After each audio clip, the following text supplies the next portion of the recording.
Na carta aos Hebreus. Hoje nós vamos refletir em 3 versos do capítulo 4. Hebreus, capítulo 4, versos 14, 15 e 16. Hebreus, capítulo 4, versos 14 a 16. Nós vamos falar sobre a magnífica superioridade do nosso sumo sacerdote, o Senhor Jesus Cristo. Eis o que nos diz a palavra de Deus. Tendo, pois, a Jesus, o Filho de Deus, como grande sumo sacerdote que penetrou os céus, conservemos firmes a nossa confissão. Porque não temos sumo sacerdote que não possa compadecer-se das nossas fraquezas. Antes, foi ele tentado em todas as coisas, à nossa semelhança, mas sem pecado. Acheguemo-nos, portanto, confiadamente junto ao trono da graça, a fim de recebermos misericórdia e darmos graça para socorro em ocasião oportuna. Pai querido, nós lemos mais uma porção da sua palavra e te pedimos, ó Deus, em nome de Jesus, que a nossa mente, que o nosso coração esteja preparado para recebê-la. Ajuda-nos a compreender e ajuda-nos a colocar de prática, Senhor. Em nome de Jesus te pedimos e agradecemos. Amém. Eu acredito que em algum momento, qualquer um de nós aqui já precisou que alguém resolvesse um problema para nós. Já precisou ir até alguém e pedir, olha, por favor, peça para alguém para que essa pessoa resolva algo para mim. Pode ter sido uma coisa pessoal, pode ter sido uma coisa profissional, mas é muito pouco provável que nenhum de nós nunca tenha precisado de alguém para interceder em alguma situação em nosso favor.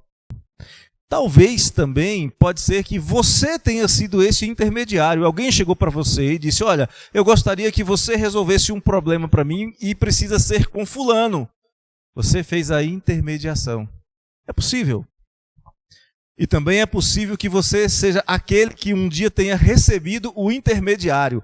Alguém pediu para alguém para falar com você. Espero não estar complicando. Mas eu estou colocando 3 situações. Quem pede intercessão, quem faz o chamado meio de campo e aquele que recebe o pedido de intercessão. Isso é muito comum, gente. Não é uma coisa pecaminosa, não é uma coisa estranha. É muito comum. Dentro da religião, nas mais diversas tradições religiosas, também existe esta figura do intermediário. Essa pessoa que faz a intermediação entre os homens e suas respectivas divindades. São chamados de sacerdotes. Geralmente, no desempenho de suas funções, os sacerdotes se vestem de maneira diferente, bem diferente de como elas se vestem no dia a dia. As roupas são mais coloridas, mais espalhafatosas, mais ornamentadas, mais enfeitadas, de acordo com a sua própria cultura, talvez mais bonitas. Isso não é diferente nos diversos lugares que a gente observa este fenômeno. A gente vê isso, por exemplo, nas tradições asiáticas, a gente vê isso nas tradições africanas, a gente vê isso nas tradições americanas, e em Israel também não foi diferente. Todas as religiões costumam ter os seus sacerdotes. Então essa figura de intercessor, de intermediário, que pode ser chamado de xamã, pode ser chamado de, dependendo do lugar, de feiticeiro, enfim, esse intermediário nós vamos chamar aqui agora de sacerdote.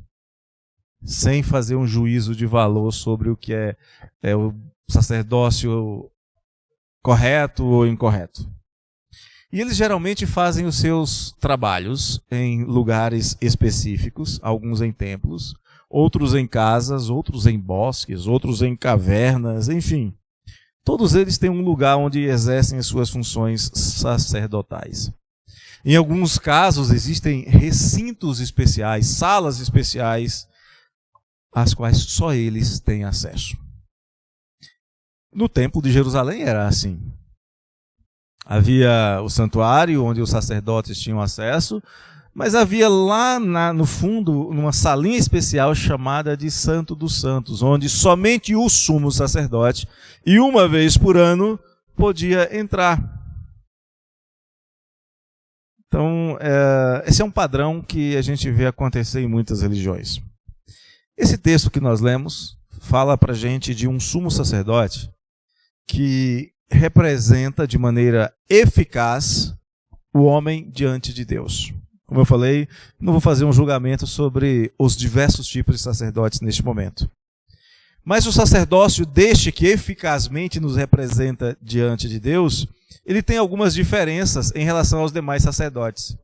A diferença, por exemplo, em relação ao seu ser, ao seu caráter, ao seu poder, que é muito mais impressionante do que as suas roupas, ao lugar onde ele exerce o sacerdócio, não é em templos feitos por mãos humanas, não é em casas, não é em bosques, não é em grutas. E o seu sacerdócio é também mais elevado, porque é exercido na glória celeste. Ao invés de repetir rituais, como é comum nos sacerdócios que temos por aí, o seu não é repetitivo. Ele é poderoso e ele é eficaz. Diferente da maioria dos sacerdotes que só se apresentam de tempos em tempos e que às vezes se colocam distante das pessoas, ele está próximo, bem próximo. Ele é perfeitamente acessível o tempo todo. Então é sobre este sacerdote que é superior a todos os demais, a qualquer outro que o mundo já viu, é sobre ele que nós vamos falar hoje. Sobre Jesus, o sumo sacerdote por excelência. Aliás, o único verdadeiro sacerdote entre Deus e os homens. Somente ele é eficaz e infalível. Escrevendo a Timóteo, na primeira carta, no capítulo 2, Paulo diz que só há um Deus e que só existe um mediador entre Deus e os homens, Cristo Jesus, homem. Então vamos aprender sobre este sacerdócio superior, sensível e acessível a todos os que o buscarem. A primeira característica deste sacerdócio é que ele é superior por causa de quem o exerce. No verso 14, o autor diz: tendo, pois, a Jesus, o Filho de Deus, como grande sumo sacerdote que penetrou os céus, conservemos firmes a nossa confissão.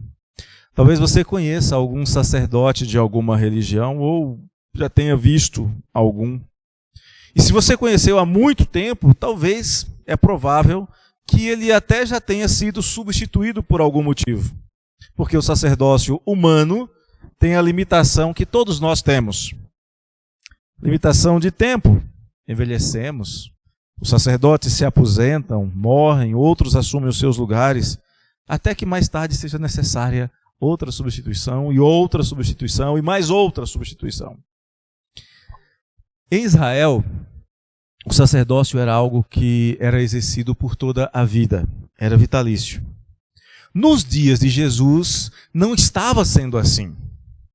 Por causa do domínio romano sobre a Palestina, os romanos mudaram o modelo de sacerdócio e o sacerdócio era exercido por tempo limitado.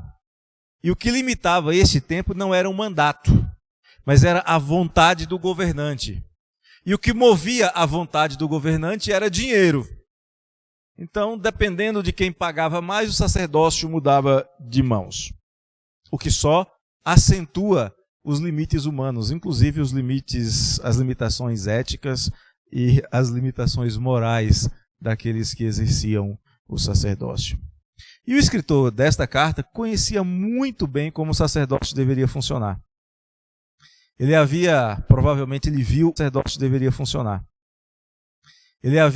Provavelmente ele viu o sacerdócio sendo exercido em Jerusalém antes do templo ser destruído no ano 70 por um general romano chamado Tito, que mais tarde seria imperador romano. É provável que ele tenha visitado o grande templo construído por Herodes. É provável que ele tenha visto a pompa do sacerdócio judeu. E mesmo tendo visto tudo isso, o escritor aos Hebreus volta os seus olhos para algo muito maior. E ele começa esta sessão, verso 14, lembrando que os crentes têm um sacerdócio superior. O verbo que para nós é traduzido como tendo, do grego errontes, tem um sentido muito rico. Pode ser o sentido só de possuir alguma coisa, de ter, verbo que a gente usa bastante, mas também tem um sentido de estar incluído, envolvido, de estar sendo mantido estreitamente unido a uma pessoa. Explica isso melhor. Lembra que Jesus disse que ele é a videira verdadeira e nós os ramos, e sem ele nós não podemos fazer absolutamente nada? Este verbo aqui tem o sentido de estar ligado a Jesus. Não é apenas o fato de que, olha, nós temos esse sacerdote que nós podemos falar com ele, mas é de que nós estamos ligados a ele. A ideia é estamos sendo mantidos estritamente e estreitamente unidos a ele. Esta é a ideia do verbo aqui. Mais do que possuir, o sentido aqui é de ser possuído, de estar ligado. O escritor sabe que está num estado de pertencimento a Jesus. E antes que alguém perguntasse, mas quem é esse Jesus? E lembra, é uma carta para os hebreus, e os hebreus, eles não, como nação, não haviam recebido Jesus como Senhor e Salvador, como Messias. Ele vai dizer então que este Jesus, ao qual ele estava unido, ao qual os crentes estão unidos, é ninguém menos do que o Filho de Deus. E ele usa aqui uma expressão muito bela. Ele chama Jesus de mega sumo sacerdote.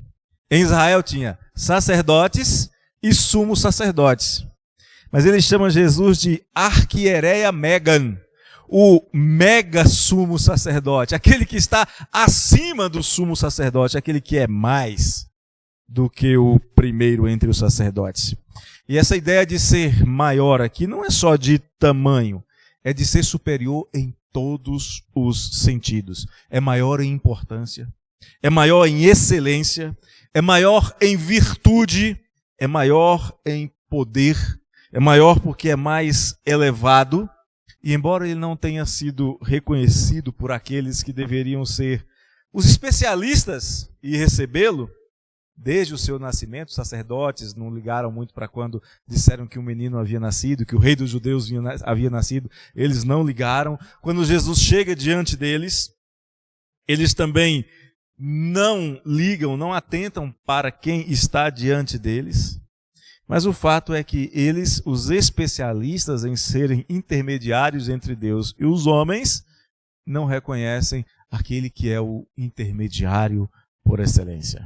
O sumo sacerdote, inclusive, chega diante de Jesus e diz: eu te conjuro pelo Deus vivo que nos diga se tu és o Cristo, o Filho de Deus. E Jesus diz: você disse. Ou seja, você sabe. Essa é a ideia. Você não está falando bobagem, você sabe. E eu digo mais, que desde agora vocês verão o Filho do Homem, que era um título messiânico, vocês verão o Filho do Homem assentado à direita do Todo-Poderoso e vindo sobre as nuvens do céu. Se isso aqui não é admitir que é o Messias, não tem outro jeito de admitir. Mas mesmo assim os sacerdotes erraram, não reconhecendo Jesus como o mega sumo sacerdote, o maior do que todos eles, aquele que é superior a todo o sacerdócio levítico. Mas nós não podemos e nem precisamos cometer este erro.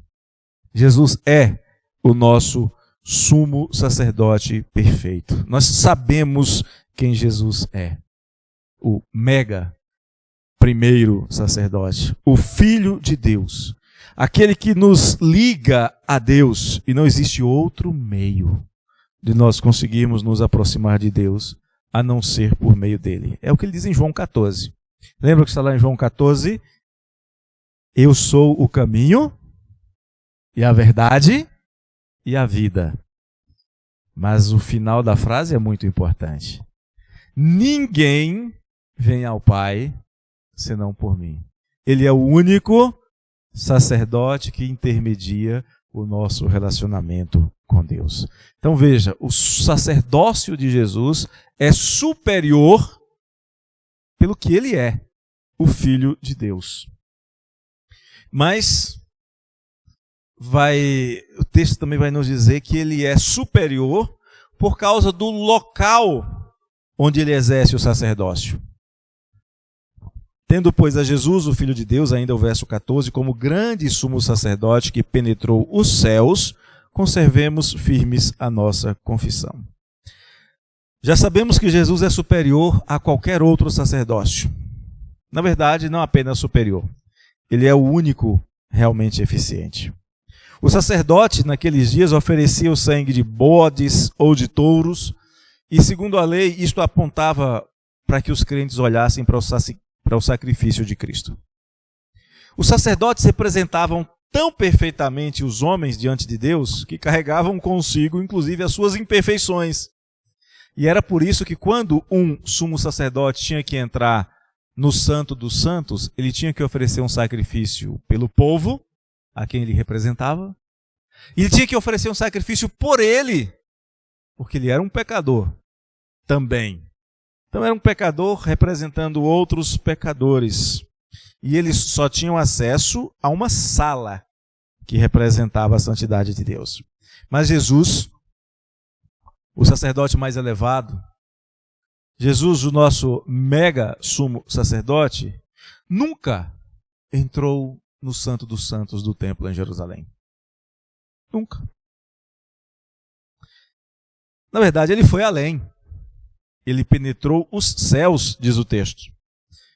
E a barreira que até aquele dia simbolicamente afastava os homens de terem acesso à santidade de Deus, ou ao Santo dos Santos, na hora que Jesus expirou, essa barreira foi rasgada, o véu do templo se rasga, de cima e embaixo. E um gentio, um incrédulo, um grego, um romano, vendo o que estava acontecendo, exclama: verdadeiramente este era o Filho de Deus. Os sacerdotes não reconheceram. Um gentio, um soldado romano, faz esta confissão de fé. Verdadeiramente, este homem era o Filho de Deus. Está lá em Marcos, capítulo de número 15.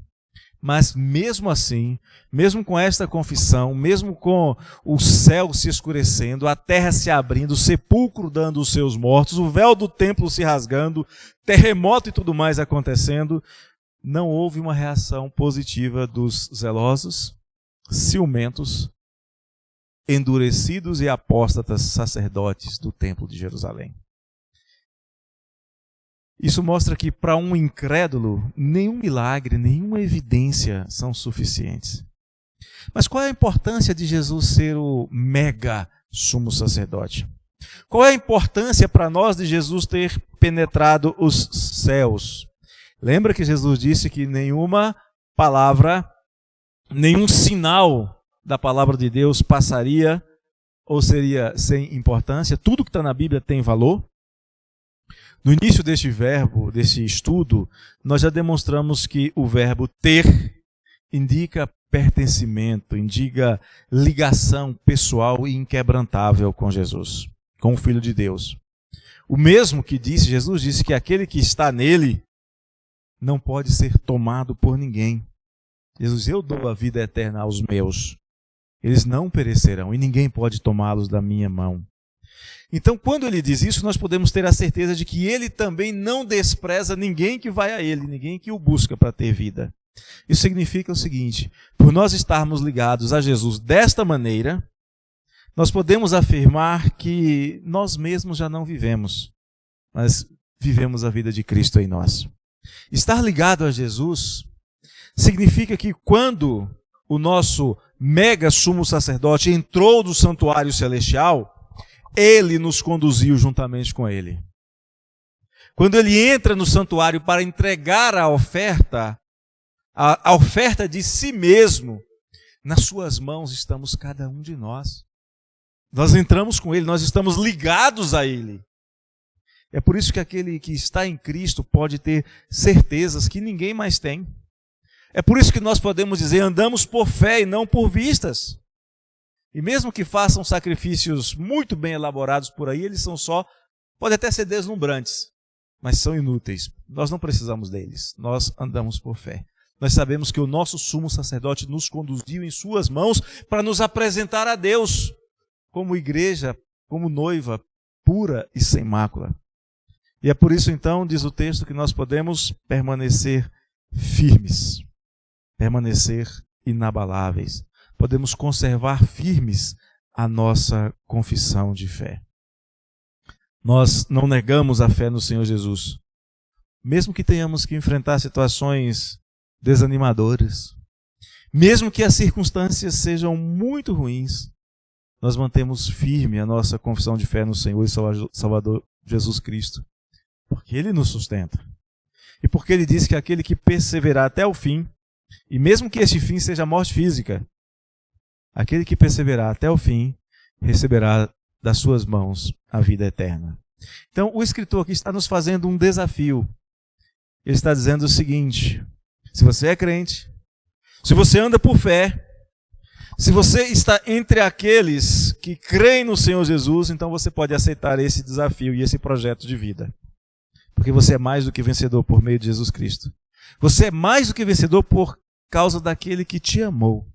Então você está sendo desafiado a conservar firme a sua confissão de fé no Senhor Jesus Cristo. Enfrentaremos dificuldades? Sem dúvidas. Quem não as enfrenta? Qual a solução? Nós temos um sumo sacerdote todo-poderoso. Nós podemos pedir ao Pai em seu nome. E nós já vimos no Salmo 85 que o Senhor ouve, que o Senhor atende. No verso 15, nós temos uma nova característica desse sacerdócio de Jesus. Ele é sensível. Porque não temos sumo sacerdote que não possa compadecer-se das nossas fraquezas. Antes foi ele tentado em todas as coisas, à nossa semelhança, mas sem pecado. Tire os dois nãos que tem no início do texto. Porque temos sumo sacerdote que pode compadecer-se das nossas fraquezas.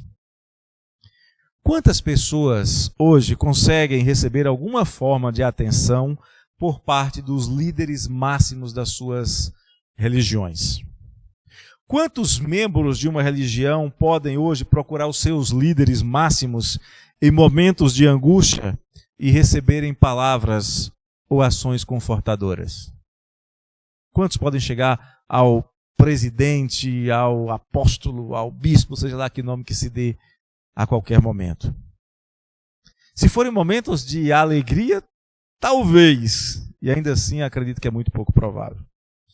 A maioria daqueles que seguem os grandes líderes do momento, daqueles que aparecem na televisão, mesmo que se esforcem muito, jamais receberão qualquer conforto por parte dos seus líderes.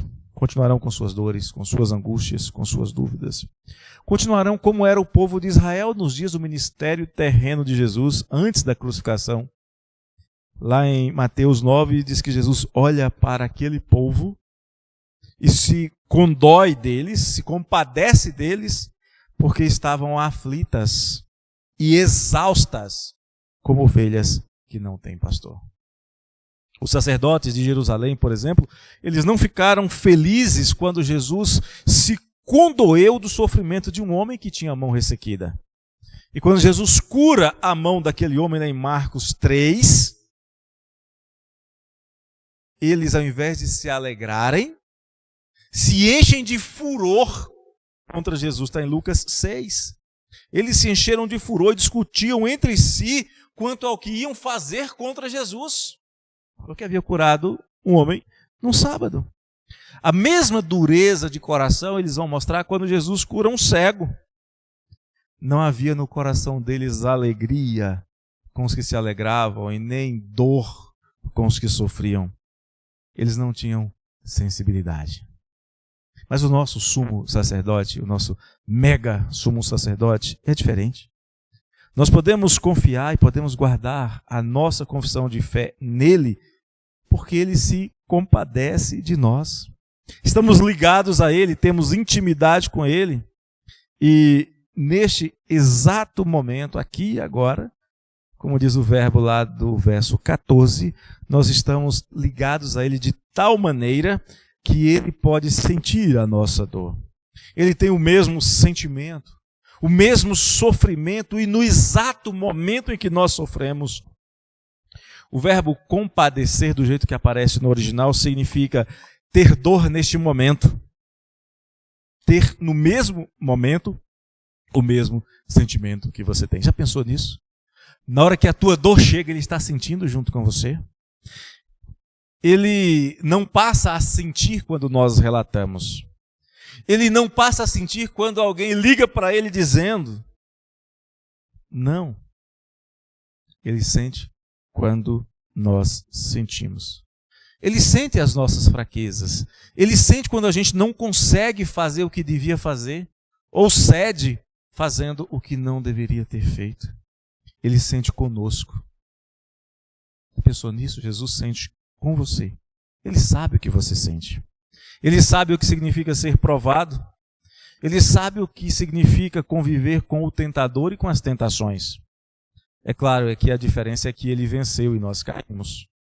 Mas mesmo assim, sabendo que nós caímos, ele se apresenta como um propiciador, como intercessor diante do Pai, como nosso advogado, para que nós sejamos perdoados em caso de queda. O que o texto está dizendo é que Cristo é um sumo sacerdote sensível, que se compadece dos que lhe pertencem, e que por meio do penoso trabalho da sua alma leva sobre si as dores e as enfermidades daqueles que são chamados por ele para a vida eterna. Pedro fala isso de uma maneira muito bela no capítulo 2 da sua primeira carta. Carregando ele mesmo em seu corpo, sobre o madeiro, os nossos pecados, para que nós, mortos para os pecados, vivamos para a justiça. Por suas chagas fostes sarados. Nós podemos confiar num sumo sacerdote assim. Podemos confiar em Jesus nos nossos momentos de dor. Ele é o único que nunca falha. Ele é bom. Ele é compassivo. Ele atende aos que o buscam, como vimos já no Salmo 86. O Senhor é bom, o Senhor é compassivo. O Senhor é abundante em benignidade para com todos os que o invocam. Nós já vimos então que Cristo é superior pelo que ele é. Cristo é superior pelo local onde ele age, onde ele exerce o seu sacerdócio. Vemos que ele é superior porque ele é sensível. E vamos ver mais uma das características do verso 16, antes de encerrarmos. Ele é superior porque ele é acessível. Verso 16. Acheguemo-nos, portanto, confiadamente junto ao trono da graça, a fim de recebermos misericórdia e acharmos graça para socorro em ocasião oportuna. Já perguntamos quantas pessoas têm acesso aos seus líderes máximos das suas religiões. Vamos complicar um pouquinho mais. Quantas têm acesso a eles na hora que quiserem? Quantas podem obter deles socorro imediato, oportuno e eficiente? Quantas? Quantos membros de religiões podem ao menos procurar os seus líderes quando precisarem? A grande maioria não tem acesso a eles. E a grande maioria sabe disso, tanto que nem procura. Talvez alguns tenham. Isso depende de estar ou não na lista dos grandes e generosos ofertantes. Talvez alguns. Talvez a maioria só conheça os seus líderes através da mídia e não tenha a menor ideia de onde encontrá-los realmente. Eu lembro que há alguns anos, era adolescente ainda, faz muito tempo mesmo, o Brasil recebeu um grande astro pop, já falecido. As multidões queriam vê-lo. E quando ele veio ao Brasil, foi montado um rigoroso esquema de segurança para impedir que as pessoas chegassem perto dele. E a ordem que os seguranças receberam é: se alguém tentar, atire para matar. Ninguém queria matar Michael Jackson. Queriam vê-lo. Queriam idolatrá-lo. Mas a ordem é: ninguém chega perto. Se chegar, se tentar, atire para matar. Um outro exemplo: no Antigo Egito, os egípcios acreditavam que o seu faraó era uma espécie de divindade na terra. E durante o período da história daquela nação, eles foram literalmente adorados. Mas eles eram também inacessíveis, intocáveis. Ninguém podia chegar até eles. Se tentasse, morria. Como é diferente o nosso sumo sacerdote, que faz a mediação entre nós e Deus. Aliás, só ele, é bom lembrar, só ele faz a verdadeira mediação entre nós e o verdadeiro Deus. Existem falsos mediadores, existem falsos deuses por aí sendo anunciados, sem valor nenhum, mas esse não é o nosso assunto de agora. O que o nosso escritor está dizendo é que, sendo Cristo compassivo, ele é também acessível. E por isso nós podemos nos aproximar dele sem medo, sem temor, sem aquela preocupação de: será se ele vai me receber? Será se ele vai me rejeitar? O verbo achegar, que está aí na nossa tradução, traz uma orientação preciosa no seu significado, que é exatamente o contrário do que acontece lá em Hebreus 3:12, quando fala de pessoas que têm o coração endurecido ou esclerosado, pessoas que se afastam de Deus, que se afastam do Deus vivo. Aqui o escritor está dizendo: os incrédulos endurecem o coração, não têm Jesus como mediador e não têm acesso a Deus. Pelo contrário, eles se afastam. Nós temos Jesus, nós temos um mediador, nós temos acesso a Deus e nós podemos nos aproximar dele. E na verdade o Senhor não deseja que nós nos afastemos. Ele não quer que nós o deixemos, porque afastar dele é caminho de ruína e caminho de morte. O que Deus quer é que eu e você, que cada um de nós nos acheguemos a ele. E se o Senhor diz para nós nos achegarmos a ele, é evidente que ele não vai rejeitar quem o busca verdadeiramente. Em Jeremias, por exemplo, nós somos instruídos a buscá-lo de todo o coração, porque quando nós o buscarmos de todo o coração, nós o acharemos.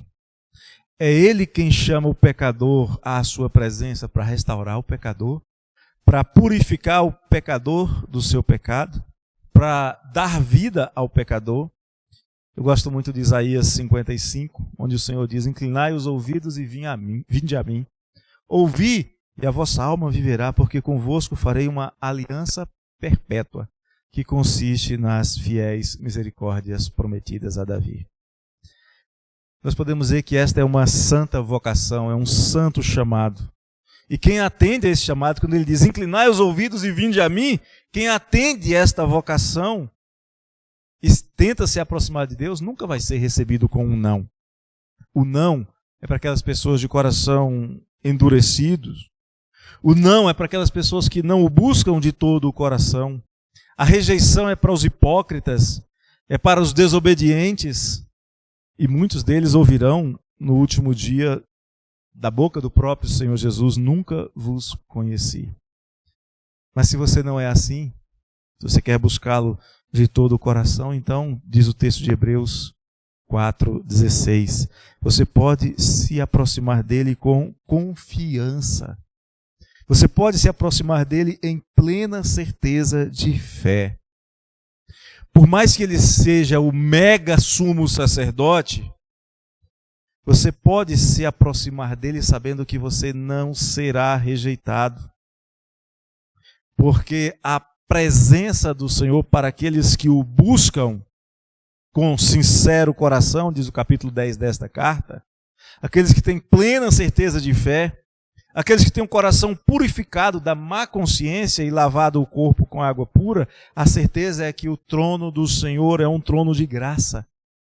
Que na presença do Senhor reina a graça e a misericórdia, as mesmas que foram prometidas a Davi, lá em Isaías 55 é citado. O Senhor não vai negar a sua graça, o Senhor não vai deixar de te socorrer, nem vai deixar para socorrer outra hora. quando talvez ele tiver um espaço na agenda. Não. Ele vai atender imediatamente. A Bíblia diz que o nosso Deus é acessível. Ele é o Deus que ouve e age. É o Deus que conhece os seus. E se tem algo que me deixa maravilhado em Deus, é o que está escrito em Isaías 65. Antes que eu clame, no verso 24, antes que eu clame, o Senhor já me responde. Enquanto eu ainda estiver falando, o Senhor já está me ouvindo, já está agindo para me socorrer. Não há ocasião mais oportuna de socorro do que o tempo de Deus. E não há dúvida alguma de que nenhum sacerdote, nenhum intercessor, de religião alguma, é capaz de ser o que o nosso Senhor e Salvador, o nosso mega sumo sacerdote, é capaz de fazer. Ele nos atende imediatamente. Antes que eu clame, enquanto eu estiver falando, a resposta já veio. E é por isso que Jesus é superior a qualquer outro sacerdócio. Não há ninguém semelhante a Jesus. Curiosamente, na Bíblia, quem nos chama para analisarmos a obra de Jesus é um adversário de Jesus. Os fariseus, os sacerdotes do templo, depois da crucificação de Jesus, quando proíbem os discípulos de pregarem, ele diz assim: olha, deixa esses homens soltos para lá. Se o que eles estão falando é mentira, vai desaparecer. Se é verdade de Deus, não adianta você lutar contra. Nós somos chamados para analisar se o que Jesus fez e faz é verdade de Deus. E nós conhecemos na história, e nós conhecemos na nossa vida os resultados que provam a superioridade de Jesus como nosso mega sumo sacerdote. A Bíblia diz que não há ninguém, não há nenhum outro nome dado entre os homens que tenha o mesmo poder e que seja digno da mesma honra e da mesma glória. Atos 4:12 diz que não há salvação em nenhum outro. Então nós já vimos que Jesus é superior, porque só Ele é o Filho de Deus. Só Ele é divino. E Ele é o único por meio de quem todas as coisas vieram à existência e são mantidas, são preservadas. Está em Romanos 11. Jesus, o nosso Senhor, é sacerdote superior a todos os outros sacerdotes, porque Ele é essencialmente maior. Por isso o autor chama Ele de mega sumo sacerdote. Ele é eterno, Ele é divino, e Ele exerce o seu ofício num lugar muito superior aos demais. Os demais são na terra, Ele é no céu. Jesus, o nosso mega sumo sacerdote, é superior porque Ele é sensível às nossas necessidades.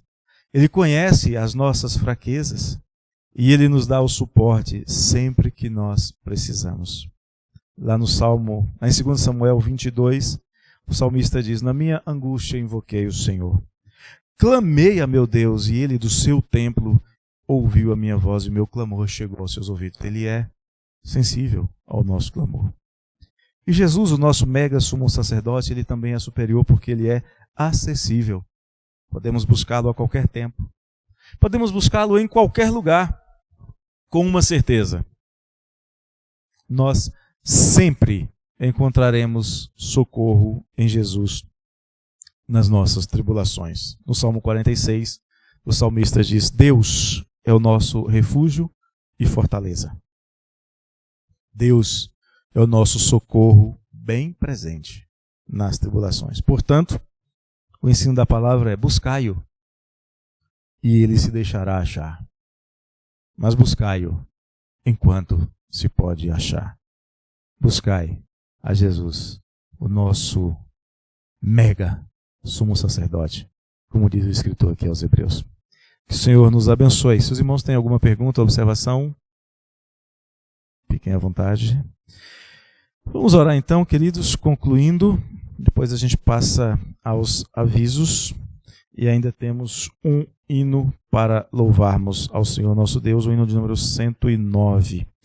Obrigado, Deus, por Tua palavra. Obrigado, Senhor, por causa de Jesus, o nosso superior sumo sacerdote, aquele que é superior pelo que Ele é, por sua própria natureza, o Filho de Deus, que é superior por causa do local onde Ele exerce o seu ministério, nos céus, que é superior porque é o único que é perfeitamente capaz de entender as nossas dores e angústias, ele é sensível, e ele é o único que está sempre, sempre acessível.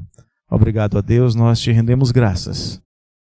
Te louvamos por intermédio deste sumo sacerdote perfeito, Jesus Cristo. Amém.